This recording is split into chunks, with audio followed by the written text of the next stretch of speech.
Hello, welcome back to 1992. It's myself, Dan Bardell, with broadcasting and journalistic legend Jonathan Wilson, as we preview the Premier League fixtures every single week. We do this, so subscribe to the channel with your post notifications on wherever you are taking in this podcast. This week, we're going to look at Manchester City against Liverpool, Sunderland against Arsenal, and Spurs against Manchester United as our main games. Apologies, the show is a day later because I have been struggling with the flu, but I'm battling through this Friday to get you the content that you deserve and want. Jonathan, meanwhile, just told me before we started that he has just took part in some yoga. How was that? It was boring. Hmm. Whenever I do, I'm very conscious it's very good for me. I do it twice a week. I do it every Wednesday morning, every Friday morning. Do you remember when Niles Crane in Frasier, and obviously Niles Crane is in many ways a touchstone for me. You'd be so shocked to learn I don't know who that is. I know the show, but I don't know which character that is. He's Frasier's really nerdy brother. Vaguely, I can just about picture it. So he is one who looks a lot like Barney Ronay. Okay. So he as he was pursuing Daphne, he pretended to be into ballroom dancing so he could go ballroom dancing with her. Yeah. And he puts himself through this, he endures it, and his conclusion is it's boring and difficult. And that's very much my feeling about yoga. It's boring and difficult. So I'm not very good at it. The hour goes slower than any other hour in the week. Slower than this one? Even slower than this one, yeah. Well, somebody's been getting away with 45 minutes on this, but the yoga teacher's a stickler for a full hour. My joints ache afterwards. But I think my back is straighter than it used to be. So, fair play to yoga. That's the ultimate aim, to get your back straighter than it used to be. Well, my missus has grown since she started doing it. Oh, really? Yeah, she's put on half an inch in 5 years. Like she should be playing basketball before she's dead. I resisted the opportunity for an inches joke there. I did consider it, but decided not to. Come on, we're better than that. Yeah, we are better than that. But you used reference Frasier there, and I always thought it was Fraser, by the way, not Frasier. I assume you're going with. Obviously, you are going with Mrs. Wilson, your wife. Oh, it's online, so we do it. So basically, the class is me and my missus in our flat, and her sister and sister's husband in their flat, and we sign in to a yoga teacher who I think lives in Tooting in southwest London. So you split the cost kind of two or four ways for this as well. Right? Yeah. But you don't need to do it anymore if you don't like it, because you've already married your wife.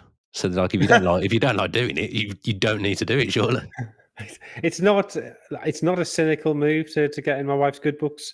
It's for my own personal well-being. It's to feel calm and relaxed and to have flexibility into older age. Okay. And when we're talking of flexibility, Jonathan, this podcast has suddenly become more flexible because we've decided that we don't want to know what we're going to talk about before, as you can probably tell, before we start the podcast. So we've got our three games, but we've got absolutely nothing lined up to talk about other than Predictions League. Jonathan, you got a massive 13 points yesterday to keep with the yoga puns, stretching your lead. You're now on 81. I'm on 73 because I got a measly 7 points. That doesn't hit the barometer of 8 that you tell me. If you got 8 every week, you'd win the league. I haven't got 8 for 2 weeks running, I don't think. Yeah, well, I was very lucky with first goal scorers. I got 5 first goal scorers right. That's incredible. In half the games, you got the first goal scorer right. Well, you didn't need me to tell you that, but yeah. And I said Ekatike as well. So if he hadn't been offside, then it would have been 6. He's miles offside. If I'd have just predicted that I thought Villa would lose, like I did think Villa would lose as well, then that might have helped me in the predictions. But I let we go opposite routes. I don't like to predict Villa to lose, whereas you predict Sunderland to lose every week. But they didn't lose again. They didn't lose again, and in fact, Granit Xhaka's goal cost me another 3 points because I'd said 1-0 to Everton and Jai to score first. I don't know if you watched that game. Sunderland were dreadful for the first half hour. Yeah, but fair play, and they pulled it back. And I mean, I think if either side deserved it, Sunderland would have done, but a draw was probably about right on balance of play. But they were embarrassingly bad that first half hour. I was really frustrated with them. Yeah, we are going to talk about Sunderland a little bit later on in the show because they are, of course, playing Arsenal this weekend. You won't care about this, but I had a rubbish weekend with predictions. I had an even worse weekend with fantasy football because I tried to be too clever. I triple captained Voltemada and he got taken off at half time, and he did nothing against West Ham. And then I told my stepsons to triple captain Haaland, and they both did it. And he obviously did well, as he always does. Yeah, I mean, Voltemada's slightly. I mean, it's the first time I've seen him live on Wednesday night. I was at the Newcastle Athletic game. Yeah, and he's a strange player. He's just just doesn't look like a footballer. He's just an odd shape. But when he turned up, I'll be honest, I didn't know a huge amount about him. I didn't know anything about him.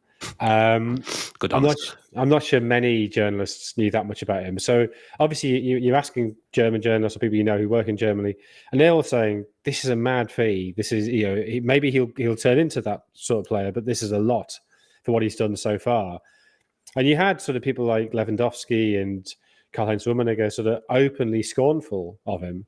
And then he scored, was it 4 goals in his first 5 games, I think? Certainly scored in his first 3 Newcastle home games. And he looked really good. And obviously got that goal at Brighton, very sort of clever flick, where he sort of created a chance where it appeared it just wasn't one. But I think what we've seen in the last couple of games is more what they were suggesting. There's a lot of growing to be done. Growing as a player. He's obviously not going to grow anymore he doesn't need to do any yoga. I'd be mad. Yeah. But there was a moment where in the first half on Wednesday, and he played fine. I'm not saying he played badly at all. He was much, much better than he had been on the Sunday. But there was a moment in the first half where there was a ball chipped across the box, I think by Harvey Barnes, but I could be wrong about that. And he was stretching for the header because he was too tall. He's stretching to get down to it, which is such a weird thing to watch. Yeah, he started to jump, realised he didn't need to jump. So you could see he was like trying to kind of pull himself down and then having to stoop. And it ends up sort of glancing off his forehead. And, a 5'8" bloke would have just buried it. But by being 6'5", he's 6'7". 6'7", sorry. Yeah. He missed it. Yeah, well, amazingly, we're quite like a height-themed podcast. So far, last week it was Larry Grayson, who I still don't really know who that is. This week it seems to be quite yoga and quite height-centric. So let's go to Manchester City against Liverpool. Another tall boy, Haaland, except when he's playing Aston Villa, just cannot stop scoring. Like he's scoring at a rate now that is absolutely ridiculous. How many goals is he going to get before the end of the season if he stays fit? He's got 27 and 17 games in club and country. That is like nothing I've ever heard. No, I mean, you project that out. Likelihood is he'll play 50 games, so you can treble it. But is he really going to score 81 goals? I don't know. I mean, surely not. Surely there'll be an injury or something will happen. But City are playing entirely too. I mean, here's a bit of trivia for you. Ooh, I like it. Do you know who Manchester City's second top league goal scorer is this season? Own goal. Esteve at Burnley. Maxime Esteve with 2, yeah. Yeah, incredible, isn't it, that? Obviously Foden has scored goals in the Champions League, and it's a slightly odd stat, but it shows Holland's got 13. No other City player's got more than 1 in the league. Now, if it was any other team, if that was a mid-table team, you'd be saying, well, this is not sustainable. You can't have one player just scoring all your goals. But then you watch how City play, and they play everything through him. They're very focused on getting the ball forward quickly to him. We've seen Reinders play long balls over the top for him. We've seen Foden and Cherki slipping little passes through for him. We've seen Doku cutting balls back for him. Everything is about Haaland scoring. And it's almost like this tremendous act of passive aggression from Guardiola that it's like he's gone, right, you've made the calendar too crowded for me to play the football I want to play. So if this is what you want, this is what you're going to get. You're going to get me sarcastically having my centre forward score 80 goals in a season. He can get the armband the other night, didn't he, as well? Did he? I think so. I think he wore the armband against. I could be wrong with that, but I think he did wear the armband against Dortmund, almost like saying the rest of you are rubbish. I'm going to give him the captaincy. He's our best player. But the other thing is, I don't think they are rubbish. I think they're actually playing. But again, that's the strange thing about them, that it's not a Amir Zaki at Wigan situation where it's a strange comparison. That. Okay. Name another centre forward who hits a hot spell that kind of covers over for the deficiencies of the rest of the team. I've got a good one. Don't you dare say Kevin Phillips. No. Christian Benteke at Villa for 3 years. Villa would have gone down 3 years running without him. Yeah, fair enough. Yeah, good example. But it's not like that. I sort of think if you do take Haaland out of that side and they played Marmoush there, he probably wouldn't score 27 and 17, but I reckon he'd be scoring 10 or 11 and 17. And if then, Foden chips in with a couple, Doku gets a couple, if you get a couple of goals. I mean, they still haven't scored a goal from a set play, have they? Certainly not in the league, they haven't. No, I don't think so. They will get a goal from a corner. They will get a penalty eventually. So they'd probably be fine. But it's just everything is set up to release Haaland.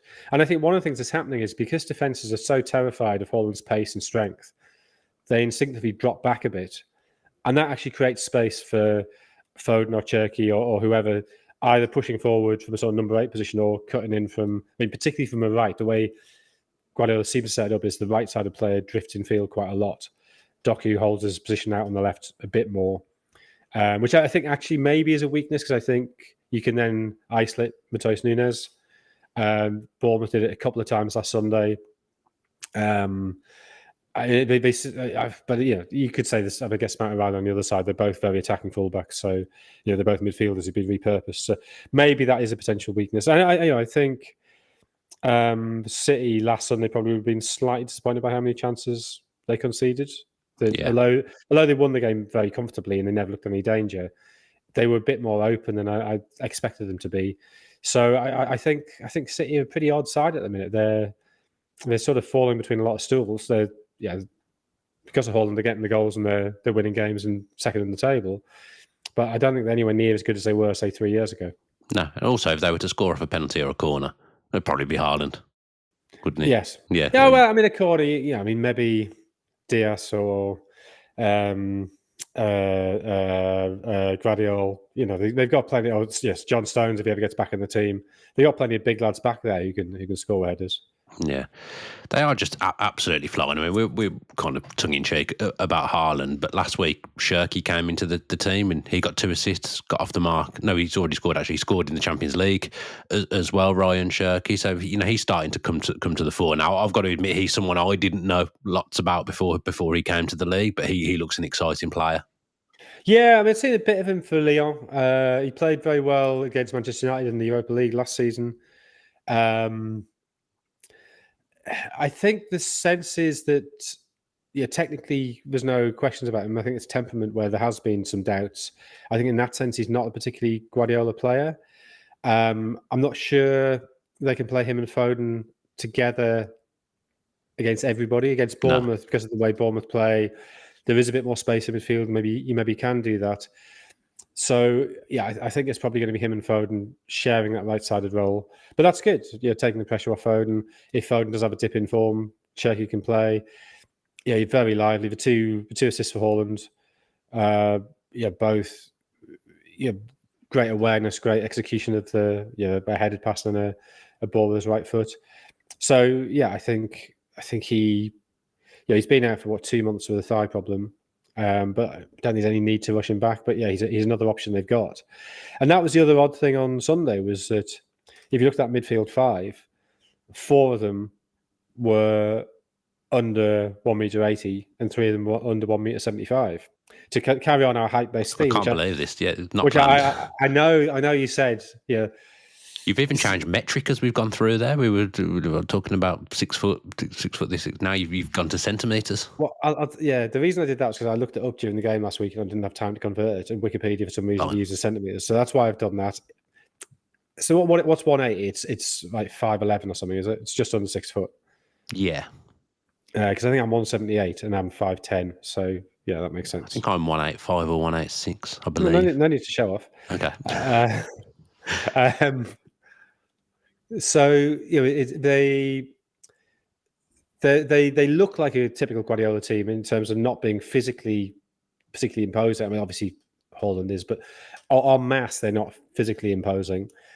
But they play much more direct than they used to, and the fact that they're not scoring from set plays, there is a slightly strange. They're neither a typical Guardiola side nor are they a modern Premier League side. They're somewhere in between, which may be very effective to have the best of both. But it was striking that they just don't look like a normal Premier League team. No. I've always had you down as a taller man. Yeah, a lot of people say that. I think it's because I've got a thin face. Yeah. People have always had me down as a shorter man as well. If people come to me at Villa Park, they do always say, "Oh, you're a lot taller than I thought you were going to be." So we've got the kind of opposite ends of the spectrum here. I think that says a lot, really. It doesn't it? I think. I make the most of what I got. That's all I'm saying. Yeah. Fair enough. Let's talk about Liverpool then, Jonathan. For the last 5 to 6 weeks, we've been talking about their mini little crisis that they had that probably went on longer than it should and longer than people thought it would. They've since our last show won 2 games of football, beating Aston Villa 2-0 at Anfield, as I expected they would. Villa playing them back into form with aplomb. And then on Tuesday night, really, really good performance and a good result against Real Madrid. This is another interesting test for them away at Man City. Yeah, it is. It's very hard to know how to read those 2 games because they obviously played much. Particularly against Real Madrid, they played much better than they have been playing. Yeah, Villa could have beaten them, and Villa hit the woodwork twice. Villa were bafflingly insistent on playing out from the back, even though they kept getting caught out doing so. Not hitting long balls, not hitting the space in behind the fullbacks in the way that every team who's troubled Liverpool this season have. And Arne Slot's even said teams have worked out how to play against us, and we've got to do something about that. And Villa was like, "Oh no, we're going to play a completely different way." Real Madrid just, the nature of Real Madrid is they're never going to be smacking long balls in behind your fullbacks, not even when they've got Mbappe or Vinicius to chase it. They're never going to go that direct. So, it'll be interesting to see just how direct City go, just how pragmatic is Guardiola prepared to be, and B, if they do go longer, it'll be interesting to see how Liverpool deal with it, because I'm not convinced that issue has been solved. I think just they haven't been tested on that in the last 2 games. And then the other thing in the last 2 games is they've pretty much gone back to last season's team. The team against Villa was essentially you take out Darwin Nunez and bring in Ekitike, and that was the team last Saturday. And then it was the same team, but Wirtz coming in for Cody Gakpo on the left. And maybe that's a sort of tacit admission that they tried to change too much too quickly. Yeah. It took them a while to realise that, though, didn't it? But when you've spent 450 million and you've got all that talent there demanding to be used, I think that can be quite difficult to accept. You've got to integrate this slowly, particularly when Schlott said even the end of last season, I think teams have worked this out. We're going to have to change, and just maybe he tried to affect that change a bit too quickly. So again, be interesting to see how many of those new players he uses against City, because I would imagine. Yeah, Isak's obviously not fit, so Ekitike will play. Wirtz or Gakpo, I think that's a 50-50 call, to be honest. But the 2 fullbacks, ideally, you wouldn't want, particularly Andy Robertson, playing 3 games in a week. No. But I think we saw even last season a little bit of his zip has started to go. I think it was a recognition that he needed cover, support, replacing. But then Kerkez has been so bad. Can you let Kerkez play against Foden or Cherki on that side? Probably not. So Andy Robertson's going to have to play a 3rd game in a week. And I'm not sure physically how comfortable he's going to find that. No, and Gravenberch came back into the team and scored against Villa.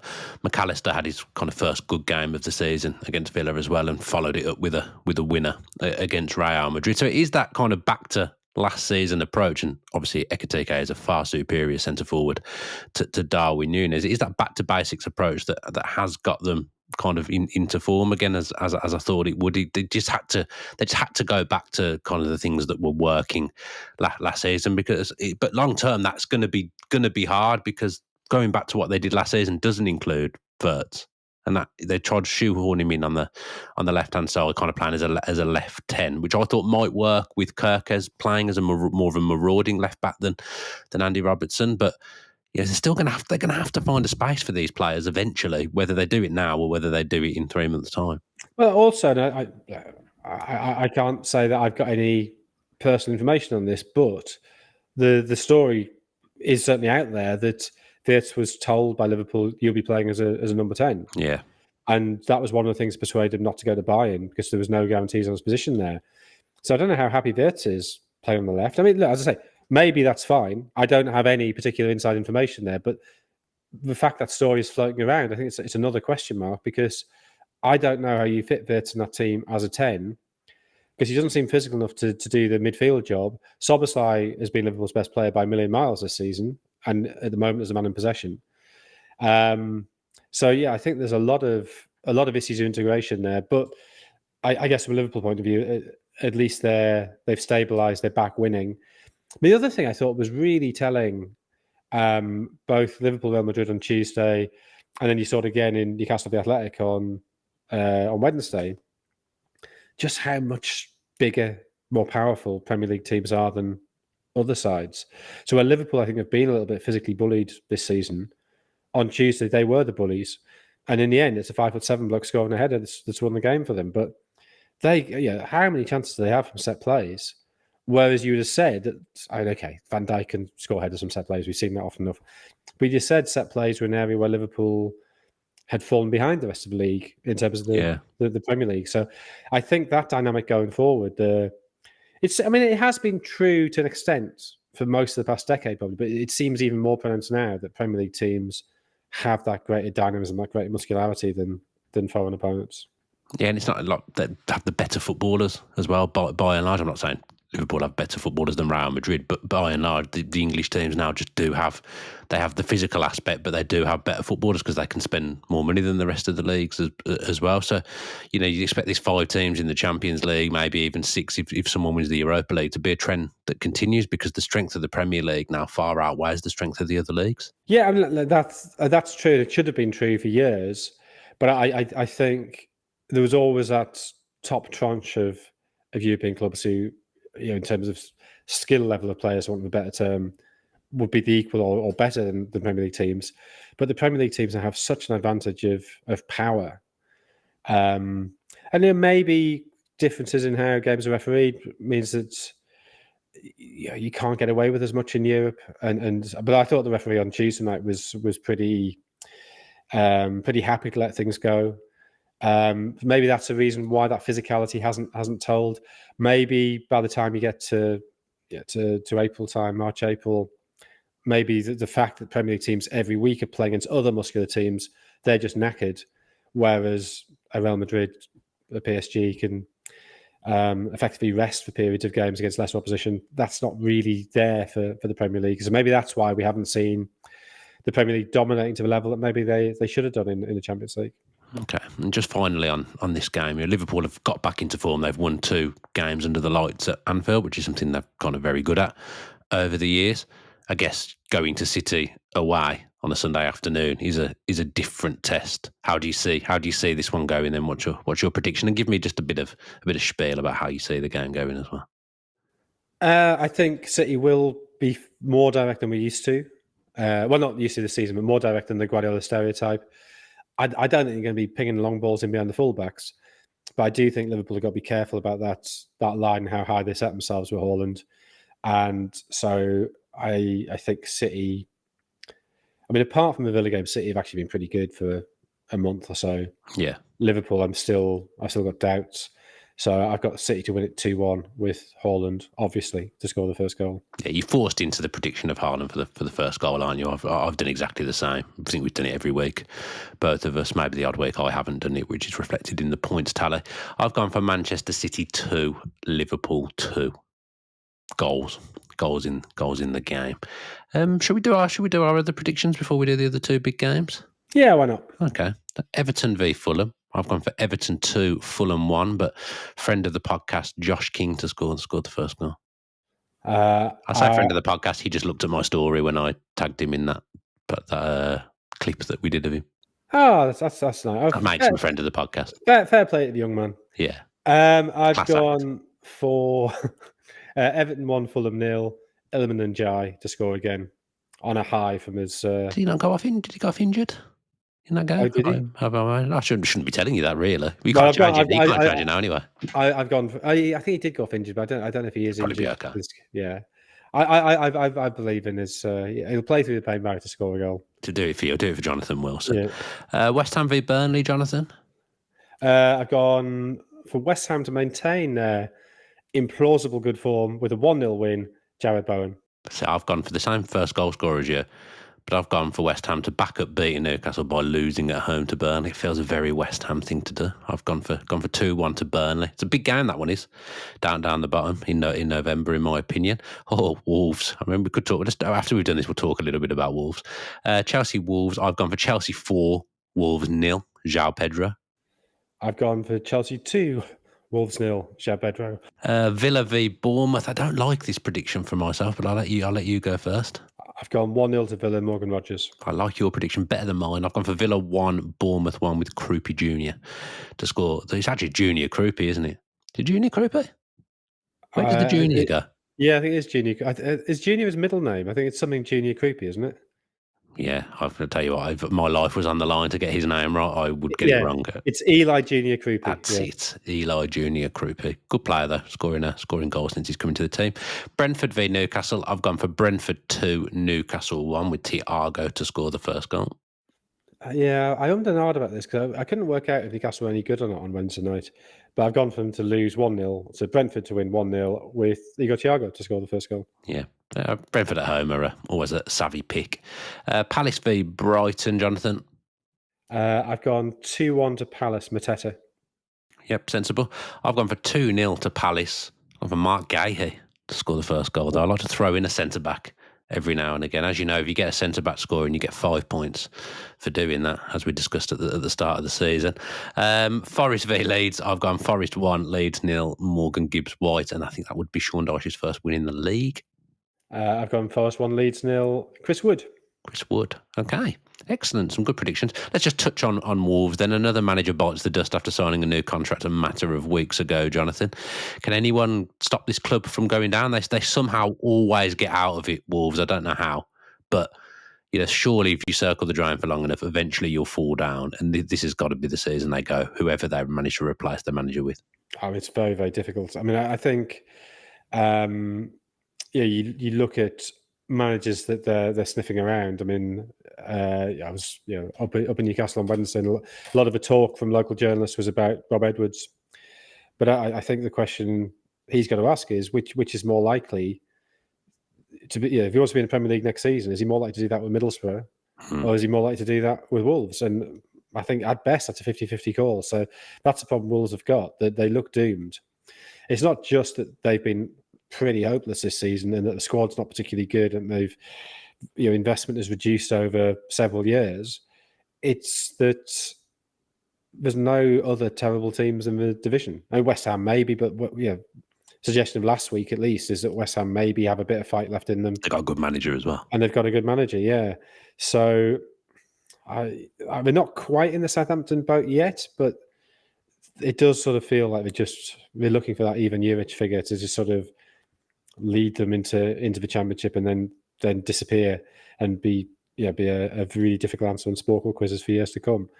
Yeah. And the truth is that the best manager they could appoint, the manager they want, is Vitor Pereira. But unfortunately, they've already used him and they've burned their Vitor Pereira card. In a year's time, though, maybe try and go back.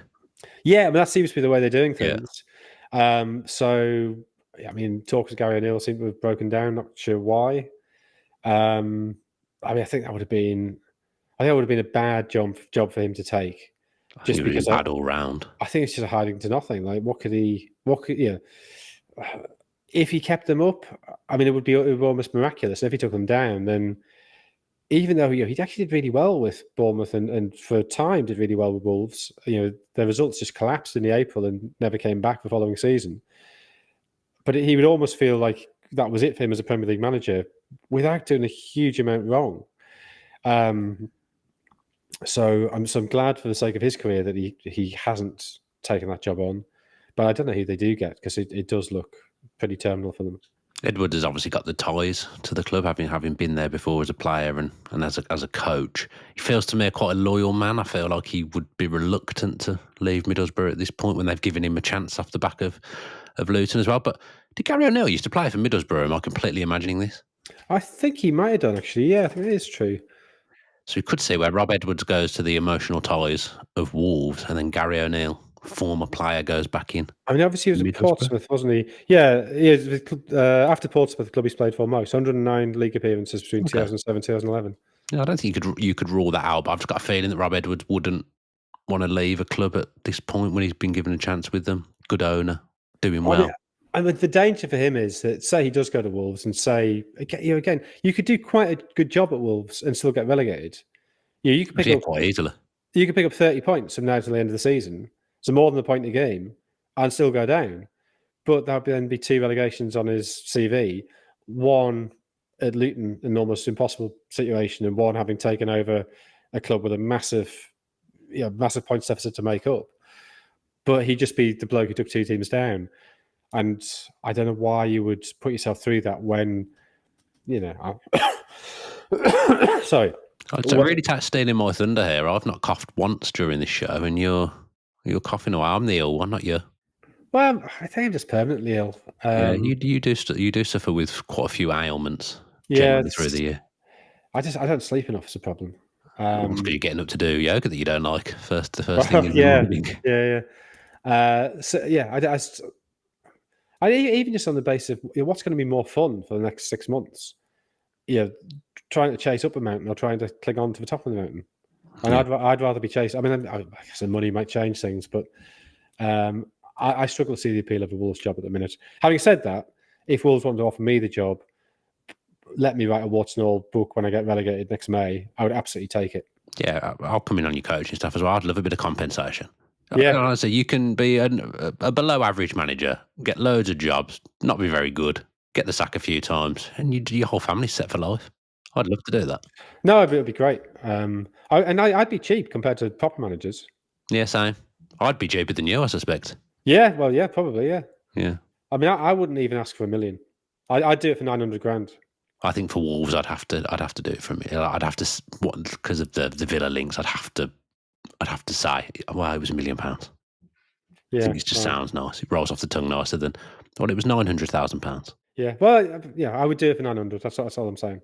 You, as a Sunderland fan, I know you're a journalist and very, very professional, but I assume you don't like Newcastle very much, even though you were there the other night. I don't particularly care. It's not that I'm out in Newcastle game going, I really hope they lose. That's just not the way my brain works. No. I want Sunderland to finish above them in the league. I want Sunderland to win the derbies, or at least take 4 points from the derbies. Newcastle winning stuff, I find difficult to watch them celebrate. It's not something I've had to do very much in my life. But I don't hate them. Okay, I was going to say, how much money would it take for you to manage Newcastle? Would it be higher than the £900,000 to manage Wolves? I couldn't do that. I couldn't manage Newcastle. No, I'm glad you've said that, because I couldn't manage Birmingham. I couldn't even work for them in any capacity. Even if it was a pay rise, I just couldn't ever do it. I could probably do some kind of comms job, or not for me. Doing social videos or something for them. No.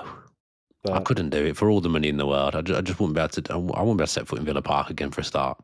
I know people that have worked for the other club. It's just not me. I just couldn't do it. I don't know how we've got onto this, but the story was always told. And I suspect it's not true, but Chris Waddle's a Sunderland fan, and the story was always told that he had it written in his contract he'd never have to play against Sunderland. Oh, really? And so the only time he ever played in a time-weird derby was in that very brief spell he had at Sunderland in 96-7. He played 7 games at Sunderland. One of them, he set up the did Sunderland take the lead? No, it was 1-1 draw. He set up Sunderland's goal in that 1-1 draw. Chris Waddle, that's a blast from the past. Yeah, okay. Should we talk about what this is the danger that we just do go and talk about all sorts, and then the clock's ticking, isn't it? If we want to try and keep it to 45 minutes, we've still got 2 games to do here, Jonathan. Should we do Sunderland? Let's do Sunderland. Let's do Sunderland, yeah. Let's do Sunderland. So, despite your plan of just predicting Sunderland to lose every week and then keep winning, it didn't quite come off last week, but they did get a good point in the end against Everton. Of course, it's going to be difficult taking on Arsenal this weekend, but do you know what? Even though I haven't predicted this, I just think Sunderland could score against Arsenal. I know Arsenal don't concede goals, but Sunderland could score against Arsenal this weekend. I mean, Arsenal haven't conceded in 8 games, so I guess they are going to concede at some point. Yeah, it's like Liverpool were going to win at some point, and it was going to be my team that caused them to win. Sunderland, they are going to score at some. They are going to concede at some point. Arsenal, but yeah, Sunderland are not the most creative side. They have picked. I was really shocked by the statistic, but Sunderland have picked up more points from losing positions this season than the other team. 8 points from losing positions, which is remarkable.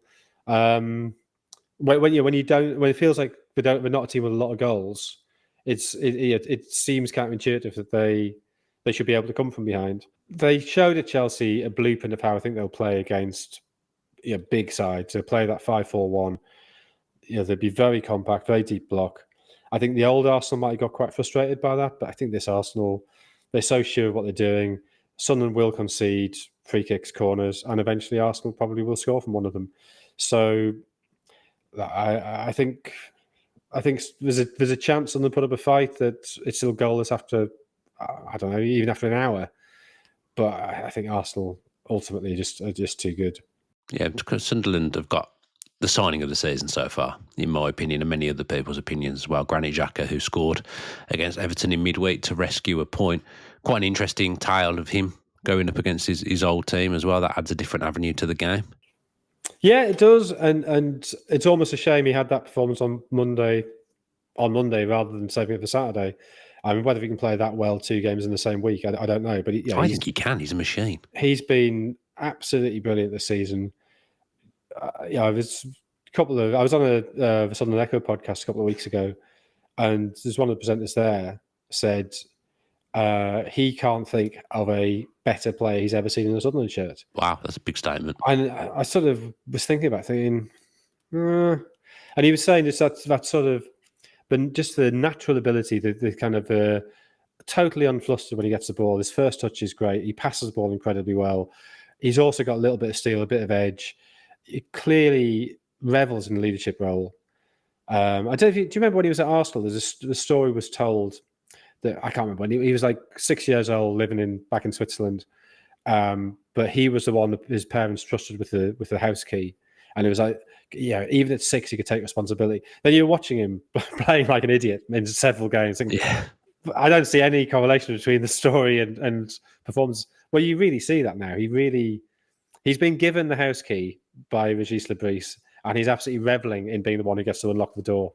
Oh, it's so good. And so, yeah, I hadn't given it any thought on the year before they brought it up on that podcast.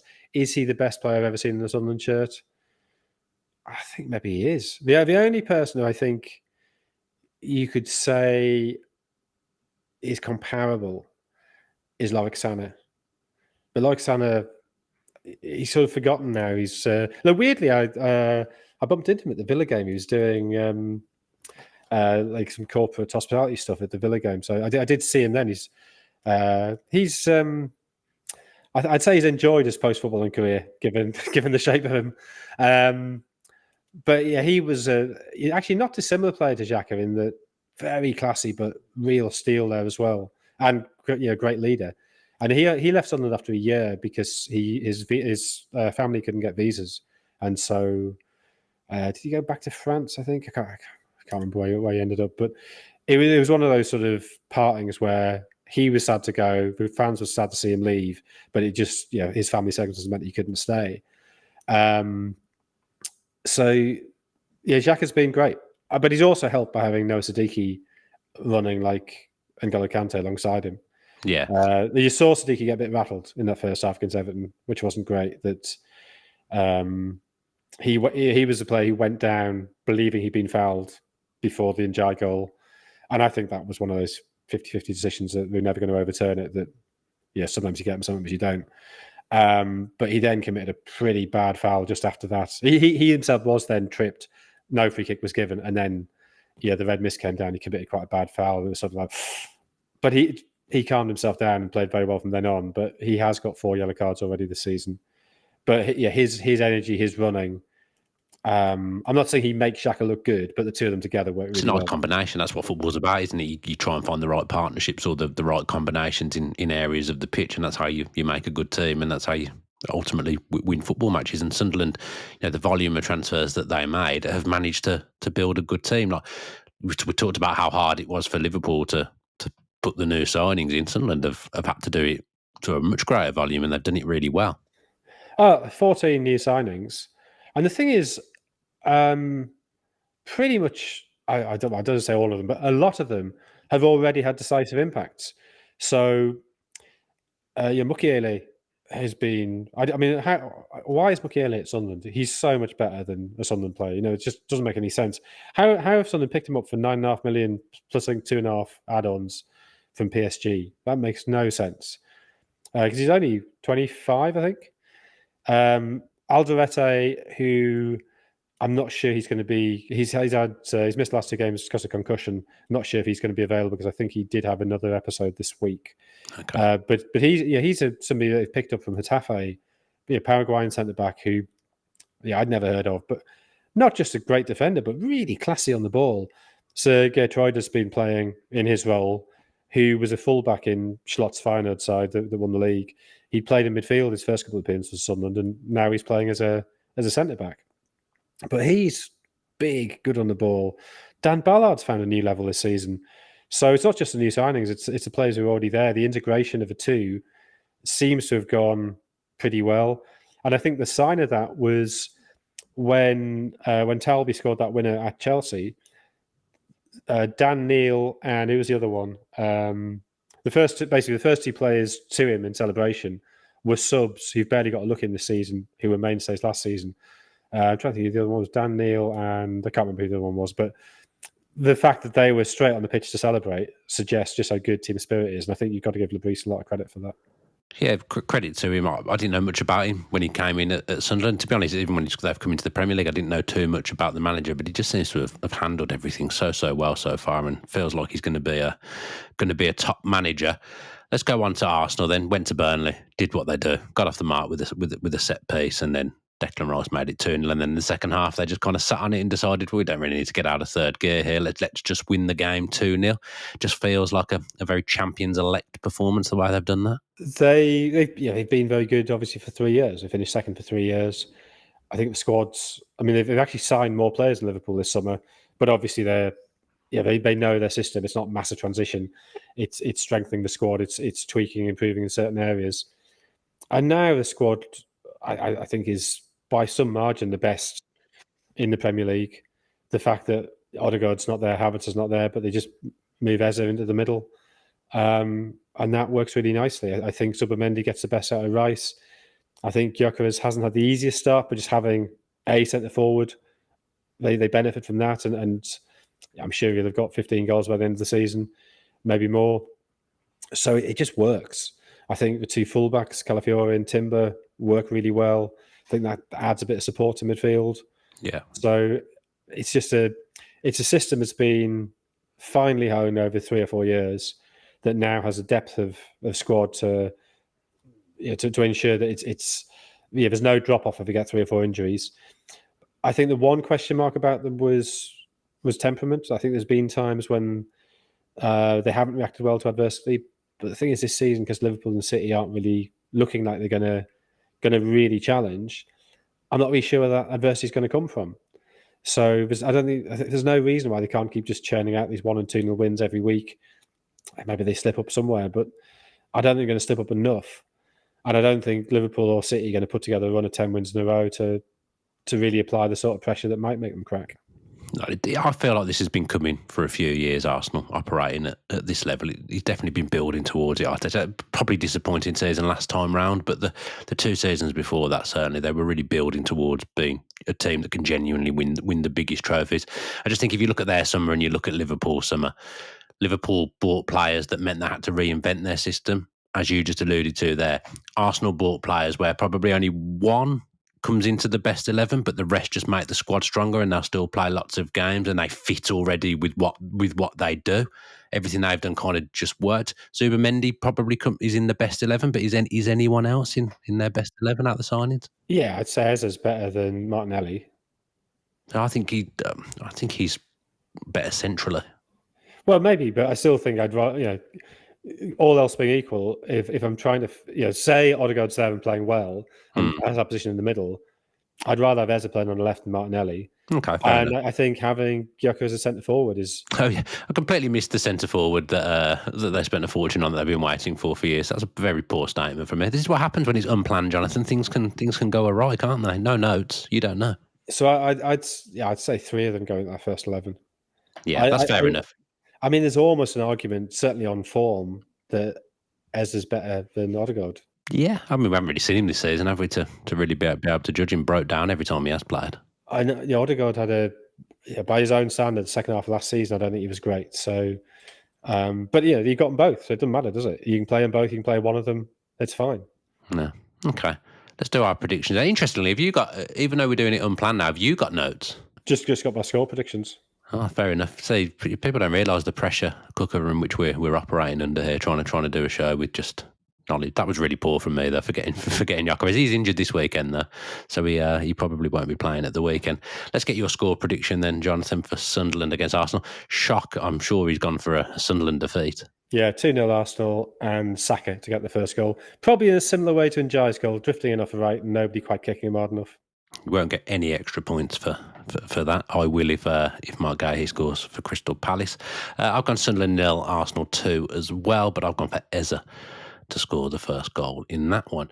Now, we're a bit tight for time here, Jonathan. I've not managed the clock very well at all. I'm a bit like a referee operating in Sir Alex Ferguson's era. I've let the clock run here.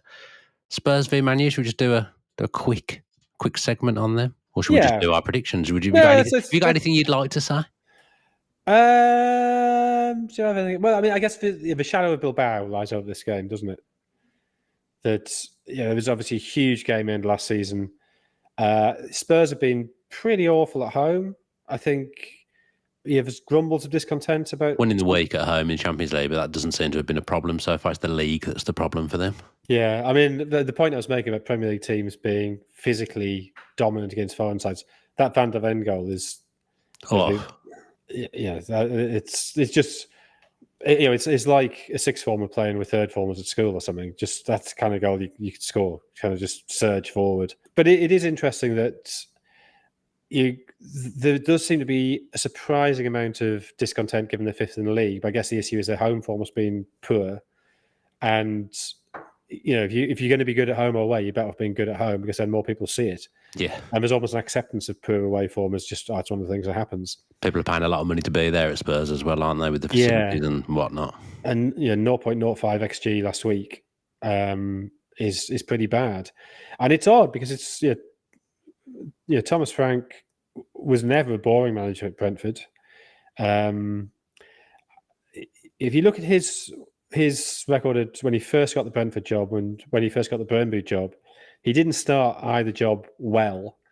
No. So I think from that point of view, this is not a great surprise that it hasn't sort of started brilliantly.